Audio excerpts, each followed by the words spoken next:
We are the anchors of Queer News Tonight, and this evening we discuss the queer headlines.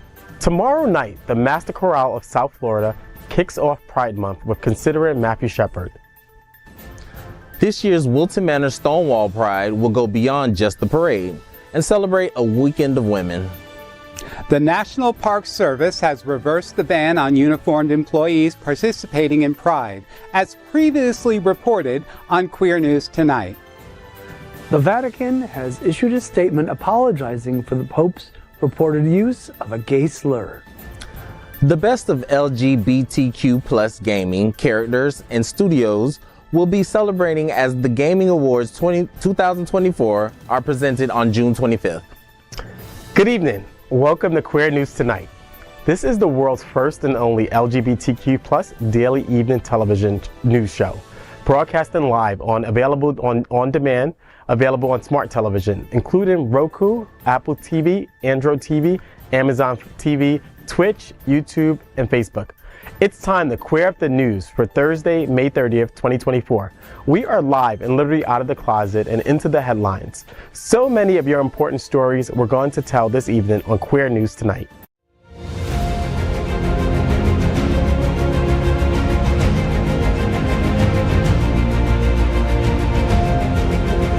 This is the world's first live daily LGBTQ evening news show, literally out of the closet and into the headlines on Queer News Tonight. This is the world's first and only unedited live LGBTQ plus evening news show. Whatever happens, unique in LGBTQ plus news, you will see it and hear it. Hotspots Magazine Happening Out Television Network is a nonprofit 501c3 media company in the same model of PBS and NPR, but designed for the LGBTQ plus community. Our mission is to support the 11 pillars of our LGBTQ plus community. We want to inform and educate the key issues of our queer culture, the Black community, Latino, lesbians, and queer women, trans, student youth, seniors, HIV/AIDS, healthcare, business, social justice, and faith. Help us support our community. We are part of one of the largest LGBTQ plus nonprofit media companies in America, Hotspots Magazine and Happening Out Television Network. In 2024, our magazine is celebrating 40 years of the LGBTQ plus experience, and our television news, talk, and entertainment shows support our mission to educate the LGBTQ plus and broader community. Let's meet tonight's anchors at Queer News Tonight. Let's welcome Otto Zielke. From a successful career in financial marketing to his current role as the Director of Marketing and Sponsorship for the Gay Men's Chorus of South Florida, Edward's journey is marked by accolades and achievements. The Gay Men's Chorus of South Florida is one of the world's largest and most important LGBTQ cultural organizations, arts organizations. Welcome, Edward. Thank you so much for having me. We're so excited that we've got so many great events coming up. Nice. Tomorrow we're going to be performing at the Miami Marlins game. It's for the Pride at the Park. We're singing the national anthem there, so that's definitely, if you're down in that area, come down and see us. On June 12th, we're going to be performing with Pride Fantasia, a celebration of the arts with Matthew Darren over at the Manor. And we're also going to be obviously in the Stonewall Pride Parade and festival activities. But our concert, our main June Pride concert is June 29th. It's called Pride Then, Now, and Forever. It's a multi-generational concert celebration, celebrating all the generations of LGBTQ plus. You'll hear songs from ABBA, you'll hear songs from Cher. There's just a little bit of everything for everybody to relate to. So definitely get your tickets on gmcsf.org. Well, you guys seem very busy, Edward. It's amazing, and get your tickets. Let's welcome Corey Billions. I hope he has the billions tonight. Corey is a proud LGBTQ plus community member from West Palm Beach. He has served as a pharmacy technician for 10 years and currently works as a peer coordinator at Community Care Resource. Welcome, Corey. Hello. I'm here today having a great time. I hope you guys are having just as good of a time. Well, welcome, Corey, especially from the West Palm Beach area. So what's it like up there? How's it going? sunshine and blue skies and a little bit of old money. Have you participated in Clematis Street has a Pride? Have you participated in that Pride up there? I have. Okay. It's very, very, very fun. You know, it's a little smaller than the Fort Lauderdale and Miami Pride, but it's still just as festive. Great. You got your drags, you got your kids enjoying themselves, not shooting up the bars and the clubs. They're reading books, they're having fun, they're enjoying themselves, as they should. Well, that's great. We look forward to Pride on the Block, I believe it's called, on Clematis Street in West Palm Beach. Next, let's welcome Gregg Shapiro, an inductee into the Chicago LGBT Hall of Fame. Gregg is the author of 2 short story collections and 7 books on poetry. He's an entertainment journalist whose celebrity interviews and reviews run in a variety of print and online publications. Welcome, Gregg. How's it going? It's going really well. It's my birthday weekend, so I'm trying birthday. to... thank you. You're a Gemini. I am indeed. This is my last public appearance, and I go into hiding starting. So when's your birthday, Gregg? It's Sunday. Sunday, so June 2nd. Yeah, I'll be in hiding all weekend. So are you... No texts, no phone call. Are you the traditional Gemini? Oh, I certainly am. Oh, No, I'm God. not. No, I'm not. 2 heads, right. And let's welcome our lead anchor, Dr. Edward Summers. He is the executive director of Pride Lines, Miami's LGBTQ community center. He served as a primary therapist and program director at Eye Care Treatment Center in West Palm Beach. He was also the founder and CEO of the New York-based nonprofit, The Thinkubator. Well, welcome, Dr. Summers. Thank you, Gregg. It's good to be here with all of you. It's been a busy year so far for Pride Lines. So we are hot off of an event that we just hosted last night here in Wilton Manors. We hosted our executive circle where Pride Lines, we're a Miami-Dade organization, but we came to Broward. And the reason because a lot of our donors and longtime friends are now up here in Broward, and also a lot of the gay community is here. So we wanted to introduce ourselves to, reintroduce ourselves to our donors and friends, but then introduce ourselves to new members of the community. So we're hot off that event last night, and our famous FayWhat hosted it last night. We're so grateful for her. She was amazing. The event was, it was fantastic, and we really got the opportunity to talk about what Pride Lines is doing. So it was great. One other thing I want to plug is that this Sunday, Pride Lines for the 3rd year hosts an event called Halo. The Halo Awards honors individuals who are long-term survivors of HIV. There are people who are living with, and we honor unsung heroes. And so we are looking forward to that event. It's going to be held at our Pride Lines Liberty City Center, 6 to 9 actually. It's going to be a great night of entertainment, great stories to tell, good food, really good food, some drinks, and just good company. So we're looking forward to that event. Great. So we are the reporters of Queer News Tonight, and this evening we begin with the queer headlines. The LGBT community in South Florida and across America is diverse. Our community across the world is vast, and here are the bullet points of the queer news for Thursday, May 30th, 2024. So we have breaking news. We just heard from major news sources that our former president, Donald Trump, has been found guilty of all charges. So I just briefly want to break from our show script to discuss that with the panel. What do we think here? I can breathe easy. Maybe I won't go into hiding this weekend after all. I'll go celebrate. I just want to know what that means for the presidential race. Like, is he dropping out? Is he going to still attempt from the jail cell? Who knows? Well, I'm not surprised, that the guilty, I'm just surprised at 34 counts, if that's the number. I have to look Big into number. it. But I'll tell you something, I almost want to, do a cartwheel. Yeah, I think what's important is here is to your question, Corey. What does this mean for the presidential race? Yes. What's going to be that impact? Yeah. Can he still run technically? And I think that's a question that perhaps the Supreme Court will have to answer, and we know what the Supreme Court demographics look buddies. like. It will side with him, but. I think a much larger question is how will this impact public opinion and how will this impact people's voting? Will this impact people's voting? Will people say that, who wants to nominate and elect a person who has been found guilty of all these charges? Have you seen his followers? That too. So I think there's a lot of questions, I think, and it's really hot off the press. you know, I'd say that maybe justice have been served. I don't know, perhaps.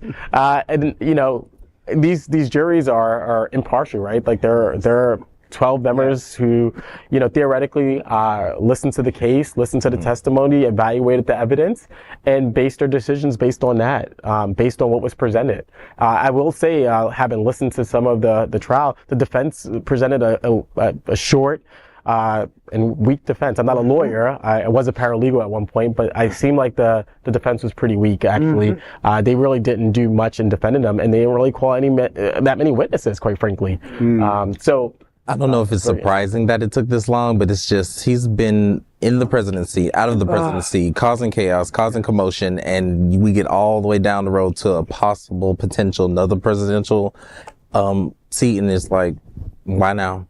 Why not 6 months ago, a year ago? Right. Yeah. I mean, what's a long time. What's our country going to look like if we elect a convicted criminal now at this point? What is that saying for us? Well, criminal, you know, sexual, sex offender. I mean, we're already the laughing stock of the world. To be honest with you. People look at our politics and say, "My God, it's a shame." You know, in terms of how we're looked at internationally and globally. You know, what's going to be interesting is that to see his sentence hearing, right? So, like, the next step in the process is now he has to be sentenced, right? Will he be sentenced? And it's up to the judge, right? He's that judge that he's been making him miserable. My God. Yeah, so absolutely. Should be interesting. It should be interesting. Wow.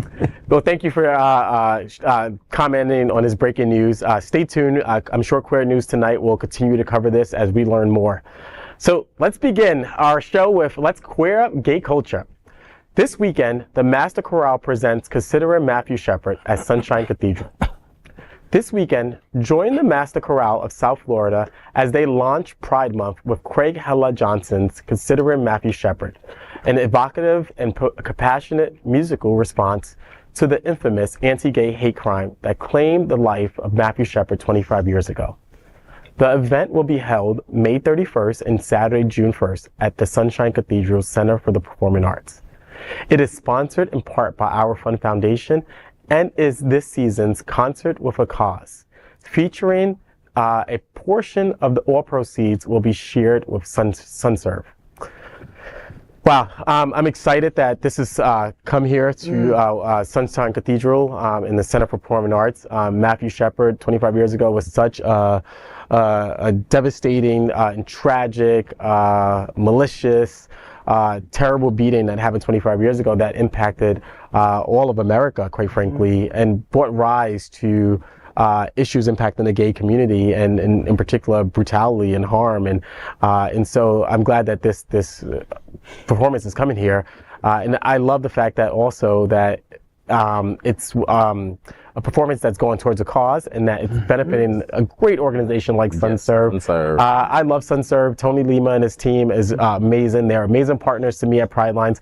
Literally today, right before this show, I was working with my team on referring a young person from Miami to SunServe, their Pride House. And so literally I was like scrambling to do that right before the show. But we have a meaningful partnership with SunServe and they're doing great work for our community. So I love the fact that Matthew Shepard, that story is being told here and needs to continue to be told, quite frankly. And the fact that, you know, the proceeds are going towards, partially towards SunServe, great organization. We're so honored that the Gay Men's Chorus artistic director, Gabe Salazar, is going to be a featured soloist in that as well. Wow. So we'll actually get to hear him sing for the, you know, since instead of conducting a chorus. So definitely come and see it. But, you know, I remember when Matthew Shepard was murdered, I was newly out myself. I was probably, you know, maybe a couple of years out. And that had a profound effect on me. You know, I was very fragile when I came out. I come from a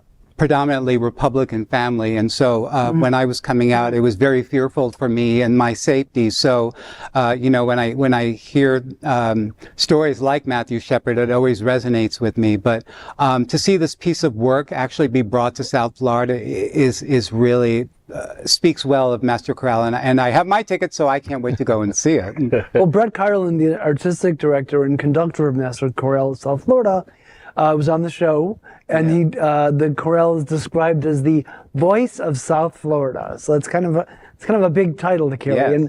And his description of the concert, as well as the master chorale itself, made this sound like the musical event, well, other than the chorus, of course, of the Pride Forget season. them. No, it's good because we have two different organizations that Right. have different point of views, and it's really great that Master Chorale will take on an LGBTQ plus, story, so, and bring it on to life. So, and have us be a part of that. So, and it's all about community, and we like to participate that way, and also, give into SunServe and stuff. Thank God for SunServe. Mental health is needed nowadays, especially in the youth and the younger community.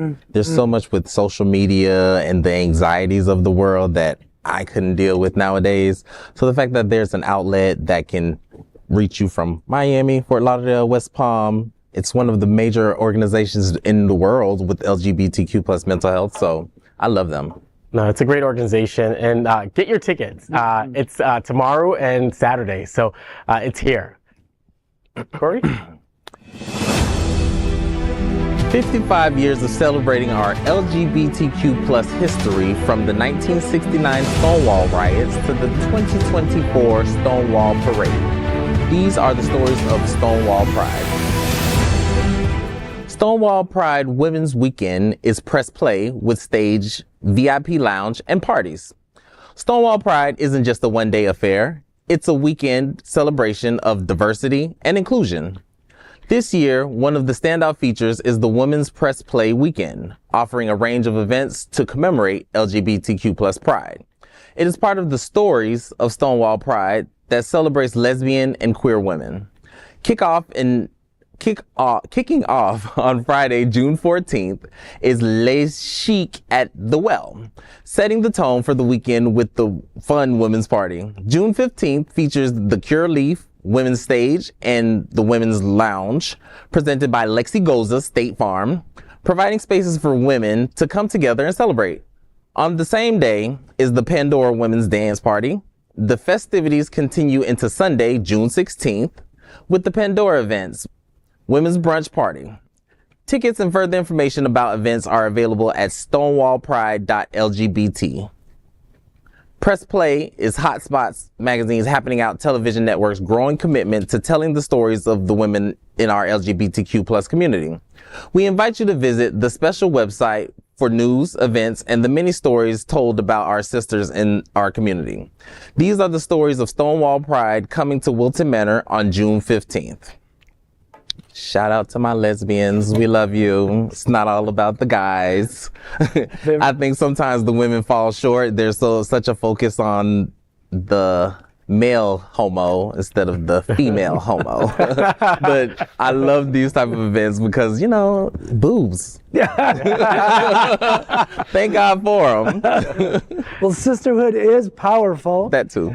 We must support our sisters who've always been there for us. I'm sure you don't need to be reminded about what was going on during the early years of the AIDS crisis and how they were there for us. So, and now, especially during Pride season, when we're all celebrating together, let's celebrate with our sisters. Yes. I love it, love it, love it, love it, love it. I think, I think for a long time, they have been the missing part of our parades that we've been celebrating. It's all been men, and I love men, of course. I'm gay as hell, but but they've been the missing part, and it's great to celebrate them and to stand with them and to rejoice with them. I'm looking forward to this, and we have a lesbian sister here who we love. Yes. It was FayWhat, and she's always like, "Where's my lesbian sisters at?" Right? She's always the only one, and so this is a great opportunity to see them all out, and to celebrate them because they're a big part of our community. They certainly are. I'm thrilled that we have nonprofits that are emerging that celebrate lesbian, the lesbian thespians come to mind where, it's like they just kind of, sprouted up and I'm like, wow, I'm here for it, and that's so great because there's just room for everybody. Absolutely. And it just makes it so great. Yeah. Well, let's now queer up the USA view. After Backlash, National Park Service members allowed to walk Celebrate Pride again. Queer News Tonight reported earlier this week on a directive from the National Park Service stating that requests from employees asking to participate in uniform in a variety of events and activities, including events not organized by the NPS, breached official policy. Following significant backlash from LGBTQ plus groups, including environmentalist drag queen Patty Gonya, Secretary of the Interior Deb Haaland issued an email to NPS employees reversing the decision. After the reversal, Patty Gonya issued a statement reading, "Thank you to every single person, news publication, and especially LGBTQ plus park employee who fought so hard to win. When we fight, we win." We certainly do. Right. You know, I mean, I'll say this, you know, the LGBTQ plus community is so organized, and we do get stuff done, you know, and it's so great that, you know, it all starts with, it takes a drag queen, I think, sometimes. They're at the forefront. They're always at the forefront. Really take a look at it. So, you know, and what's this, 55 years we've had this. So, you know, and my hat's off to Patty Gonya. I hope I'm saying that right. It's nice to hear about a positive decision reversal for a change. And it's good to know that someone came to their senses and fixed this issue. And as Patty said, when we fight, we win. No, I love it. My only thing about this story is that I was thrown off by this story because we have a Democratic president who, you know, theoretically the administration is all kind of left-leaning and into equality. And the fact that one of his administrative bureaus decided to enforce this rule that they couldn't march. And so I'm glad that the secretary actually stood in, who was an appointee by Biden, who then, you know, reversed the decision. But it was pretty shocking that under a Democratic leader that we would have such a rule that came out. And again, it reminds us of American democracy and the fact that we do have bureaucrats that may not be of the same political party as our leader because they probably was appointed or given a job during another administration. So or properly educated. Or properly educated. Because I don't think they don't have staff members there that are obviously keeping them up to date with things. So maybe the LGBTQ plus component was not part of the package that she saw at first. I'm not condoning her or anything like that, but you know, I just don't know like what it is. Right. I wonder how large a percentage there is of LGBTQ people working for the parks. So Parks Department, right? Because this decision was almost like the police not marching. You know, and that's huge, right? Like in gay parades. So next, let's queer up religion. Pope apologizes for using gay slur. Pope Francis was recently quoted using a vulgar term for gay men when discussing the church's decision to reaffirm the ban on gay priests. The phrase was allegedly used in a closed-door meeting with Italian bishops on May 20th. Vatican spokesman Matteo Bruni issued a statement about the reported use of the word, saying, quote, "The Pope never intended to offend or express himself in homophobic terms, and he extends his apologies to those who were offended by the use of a term that was reported by others," end quote. Pope Francis has long promoted the idea that there is room for everyone in the Catholic Church.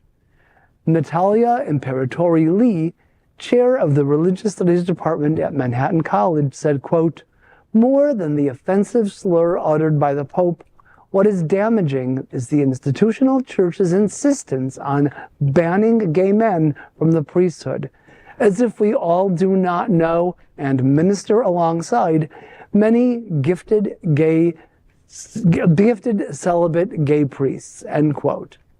Well, I think it's going to take me a while to wrap my gay atheist head around the concept of many gifted gay celibate priests. In the meantime, why is a man in an evening gown, pumps, and a matching hat using gay slurs? Are there no full-length mirrors at the Vatican? Yeah, Greg, I love it. You know, I mean, His Holiness, right? The fact that he's using terminology like that, shame on him. How holy are you? You know, how loyal to God are you by, using derogatory terms towards a population? You're supposed to love all humankind. Shame on him. I think the bigger thing is that this inconsistency, this back and forth, we get that the Catholic Church is, it's so old and it's such an institution and it's hard to change. But like, I think he just needs to come out one way or another. Stop the muddling. Stop the 1 minute, I condone people who love same-sex people who love each other, but not marriage, but they're open and the church is open. So stop this crap already. Enough is enough. We deserve equality. We deserve full recognition. It's pandering. Just cut it out. And Edward, let's get to you, but I want to say one thing about people in cloth, right? Like the fact that there's so many that we have known over the years. and we don't need to talk about all the scandals that the Catholic Church has been involved with, but let's talk about the fact that the bigger problem that they're faced with is nobody wants to go into the clergy anymore. No one wants to be a part of the Catholic Church anymore, and they have declined in numbers. Yeah. So if they don't catch up with times, they'll be they'll be left behind, and they'll be done. Edward? It's just, what I wanted to mention is that the Buffalo Gay Men's Chorus was just recently ousted from their place that they were going to perform in a Catholic church just recently. So, when I hear stories about the Pope like this and going back and forth, this is the effect that this is happening in today's world, where it's stopping performances for LGBTQ plus community, and just, because that they can't stand behind it, I think is more or less what the statement was. So, we have a lot of work to do, and in terms of religion and how people practice it and how people interpret it as well. So, I just wanted to bring that up as well. I think it comes to the knowledge that these priests have prior to getting in the cloth. If you're ignorant before, 9 times out of 10, you might be ignorant after. Let's be okay, be educated. Sit at the drag show, see them do backflips, and see they're not a bad thing. Let's just go to a gay bar. Yeah, they might be half naked, sweaty, but they're not shooting up the club. They're not unaliving every other person around them. They're just having fun. So I want to take it a step further, actually. I don't think it's necessarily the ignorance. I think a lot of time, oftentimes, especially because of all the stories that we hear, is that they're hiding from themselves. True. And they don't want to face who they really are. True. And whether it's because of culturally how they were raised, or in their communities or in their families, because of their mom and dad was such a religious, very religious folks. But oftentimes we find that they're hiding, right? And that, because we hear these stories of I hate to bring it up, but of priests, sexually assaulting young men and molesting, we've heard so many of these stories, right? The church has covered up so many of these stories. But I think really it's about these psychological and mental challenges that one has with oneself. Right? And therefore they don't want to deal with themselves, so they think they can deal with others, right? Because priests are often the people that you go to for advice and guidance, right? So no attention on them, but attention on you, right? Exactly. And so I think that it's really about them dealing with, themselves and looking at themselves in the mirror and being okay with themselves. Being okay with themselves, yes. So next, let's queer up gaming. Game Geeks rejoice as the 2024 Gayming Awards announced for June 25th. The Gayming Awards 2024 will be taking place on June 25th, celebrating Pride Month with the best of LGBTQ plus gaming. Jeremy Crawford, best known for his work on Dungeons & Dragons 5th edition, will be awarded the Gayming Icon 2024 award. Notable games up for awards for the LGBTQ plus content include Baldur's Gate 3, Final Fantasy 16, Sims 4, Spider-Man 2, and The Legend of Zelda, Tears of the Kingdom. 5 well-known LGBTQ streamers will also be inducted into the LGBTQ Streamer Rising Star class. The awards are sponsored by TikTok, Devolver Digital, and Logitech. A full list of nominees can be found at GayMingAwards.com. This is a great story. I love it. I love the fact that Pride Month has gotten so diverse in terms of representation and where we're at.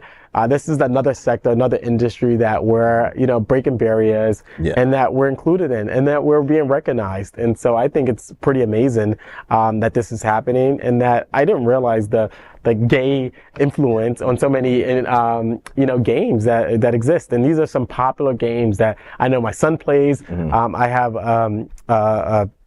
I shouldn't call her a niece, but I have a relative who's non-binary who is very much into the gaming industry. And so it's just amazing to see that these games have such a great influence from our community. Does anyone else think that Ms. Pac-Man might have been a lipstick lesbian?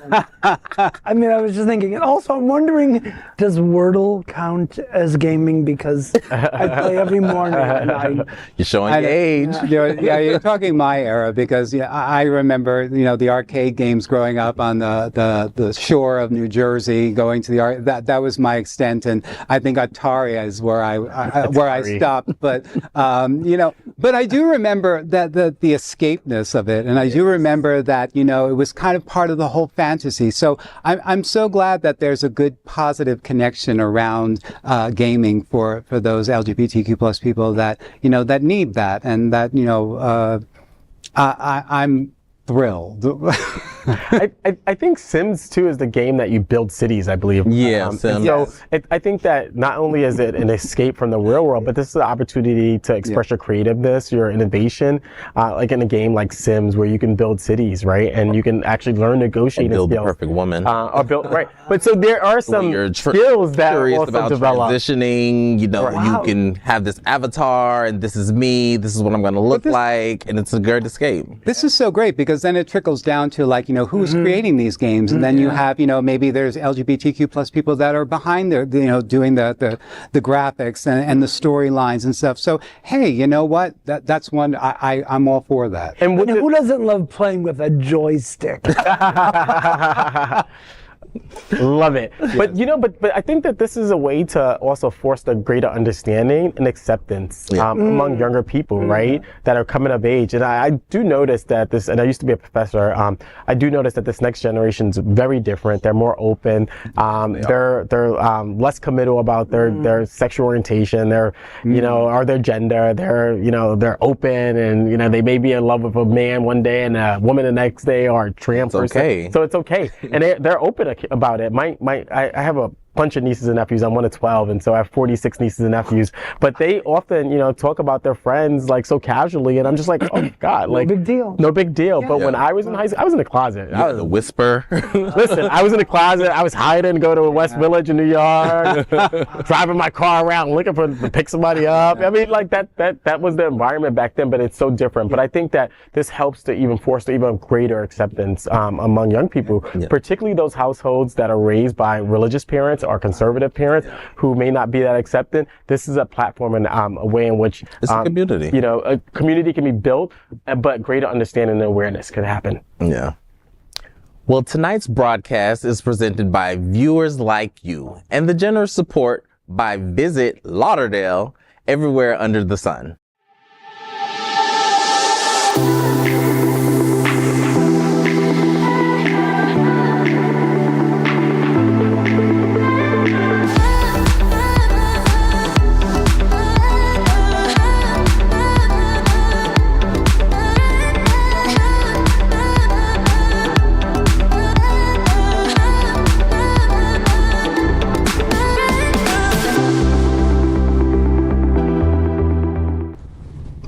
Next, we are proud of our special partnership with Sunshine Cathedral, the world's largest queer church here in Fort Lauderdale. Supporting that partnership, we are broadcasting from our permanent set here at Sunshine Cathedral at Happening Out Television Studios. We broadcast Sunshine Cathedral's Sunday International Service at 10:30 a.m.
That is today's news for the LGBTQ+ community on the world's first and only daily LGBTQ+ evening news show. If our community is important to you, share the news with your friends and family. Are you, like most of America, part of our very large television audience watching this live LGBTQ+ news broadcast right now on Roku, Apple TV, Android TV, and Amazon Fire TV? Queer News Tonight is the only live LGBTQ+ digital television show in the world that is out of the closet and into the headlines. We need your support. If our community is to grow, we must tell our stories and bring them to the attention of the broader world. This is the only place in the world that tells these types of LGBTQ+ stories in motion and sound. That is the passion of Hotspots Magazine, Happening Out Television Network, and Queer News Tonight. I am your anchor, Dr. Edward Summers. On behalf of these LGBTQ reporters, the anchors of Queer News Tonight, including Edward, Otto Zielke, Corey Billions, and Gregg Shapiro, we will see you daily at 8 p.m. To our LGBTQ+ world, we wish you good night. Good night.